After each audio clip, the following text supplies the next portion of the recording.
Greetings, everyone. I am Pete Pardo from Sea of Tranquility. Welcome to Pick-in' Day number 27. 27. Can you believe we're at the end of October already?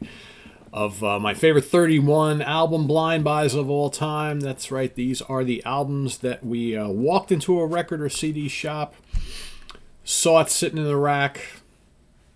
Maybe we heard of the band but never listened to them. Maybe we'd never heard the band or artist before. Totally unfamiliar with them. However, that album cover totally grabbed us. And we said, you know what? I'm going to take a chance on this, bring it home, see what happens. And in these cases, what happened was a good thing, right? You really loved the album. You're glad you took that chance, and maybe that became your new favorite band, right? Or whatever. Today is interesting because today the cover really doesn't speak all that much of anything. And but it is a live album.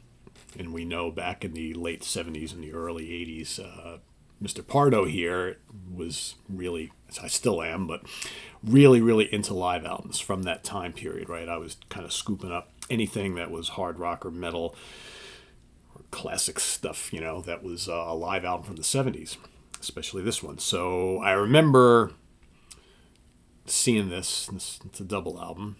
It's a little more expensive, and I bought this in J&R Music World in New York City on one of those days going down to hang out with Dad in the city. And I remember I've heard of the bands because I remember seeing them in some, at this point in time I was starting to get some magazines and things. And I kind of, shouldn't say inherited it. I found a We lived down the street from where I was growing up. There was a highway department down the street.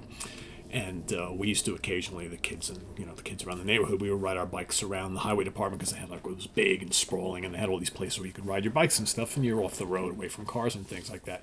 And one day we were down by the dump area, and we saw someone had dropped off a whole box of old Cream and Circus magazines from the early mid 70s. And of course I brought that home, right? Because here I am, young kid starting to get into music.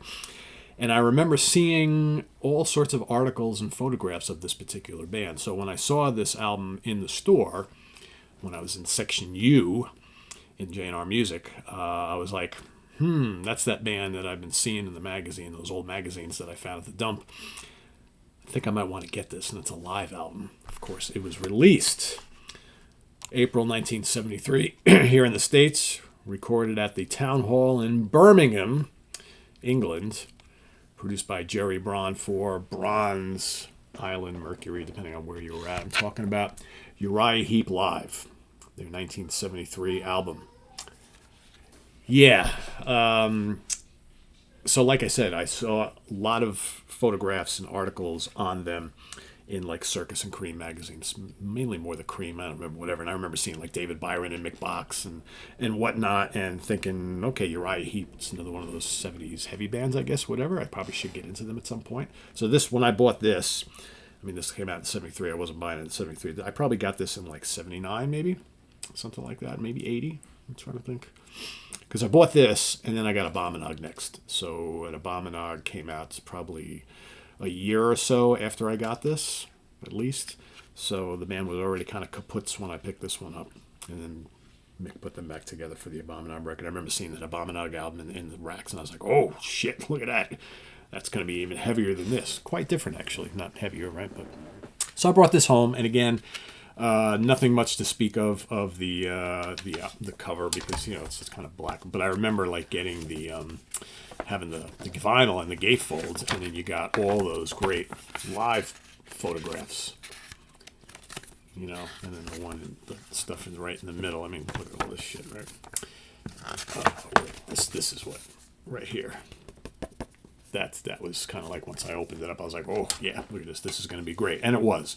And I remember I was totally into this right from the get-go. And I was already into Deep Purple at the time, so this was kind of right in line with that big heavy band, heavy Hammond organ type of thing. And I love David Byron's vocals. Of course, the lineup, which, universally looked at as the classic lineup of Uriah Heep. David Byron on lead vocals, Mick Box on guitars and backing vocals, the great Ken Hensley, keyboards, guitar, lead and backing vocals, Lee Kerslake drums, percussion backing vocals, and the late great Gary Thainwell. We now don't have most of these guys. Mick Box is the only surviving member. Gary Thane on bass guitar and backing vocals. We lost Gary very early on. We lost David not too long afterwards, and then in more recent times we lost Lee and Ken. But this is a classic lineup right here, and a lot of great stuff on here. And then, I still, my opinion of this album today is the same as it was back then. It's all killer, and then the little bit of rock and roll classic medley at the end, which still to this day, so many bands did this, and I get it. They were all influenced by stuff, but I remember thinking that last rock and roll medley to finish off the album too. Like, they couldn't just put that somewhere else and have the album go out with a bang. But no, it's got the medley at the end, which is Roll Over Beethoven, Blue Suede Shoes, Mean Woman Blues, Hound Dog, At the Hop, and a whole lot of shaking going on. I'm sure they enjoyed playing that, but I remember at the time, and still to this day, I'm kind of you couldn't have fit something else on there, like Bird of Prey or, Shadows of Grief or something, right? I'm like, come on, guys. Anyway, so great stuff on here. Opens up with Sunrise, that great Hammond organ from Ken.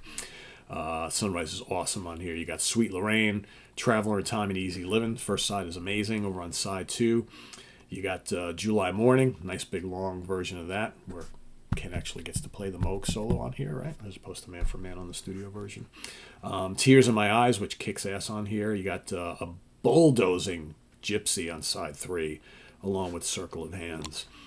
And Gypsy, in fact, is almost 14 minutes long. It's very, very awesome. God, I haven't listened to this in a while. I need to play this at the gym today, I think. And then over on side 4, you got a killer version of Look at Yourself, The Magician's Birthday, Love Machine, and then the rock and roll medley, which is 8 minutes long. So, yeah, like I said, it's I wish they took that out and put a couple other things on here instead. But otherwise, this is a killer live record. And this was it was a top 50 for them here in the States. Made it to number 37, 23 in the UK. And it was a top 10 album in Austria, Finland, Germany, and Norway, which is pretty cool. And certified gold here in the States, silver in the UK, and gold in Germany. So pretty good. Pretty cool stuff. Great live album. I love it a lot. And yes, I'm going to go listen to it today. So thanks for watching, everybody. We'll see you tomorrow morning for another one. Visit us on the web at www.seatranquility.org. We're on Facebook, YouTube, and Instagram all the damn time. Please subscribe if you haven't already, and click on that notification bell so you get alerted of all of our content as a post. And please do hit the like button before you leave. Also, down below, we get the links to our Ko-Fi page for channel donations, our merch page, our Cameo page, and the Sea of Tranquility membership options. They're all down below. Thanks, everybody, for all your support. It's greatly appreciated. It goes to help things we do here on the channel. So thank you. And we'll see you soon here with more stuff. Should have the new Coroner album review for you today. Should have the new Green Carnation also in the next day or two. I got a ton of stuff sitting here waiting to be reviewed. So just trying to find the time to listen and put some thoughts down and get to all of it. But we will. So till then, I am Pete Pardo. Thanks for watching, everybody. See you soon. Bye-bye.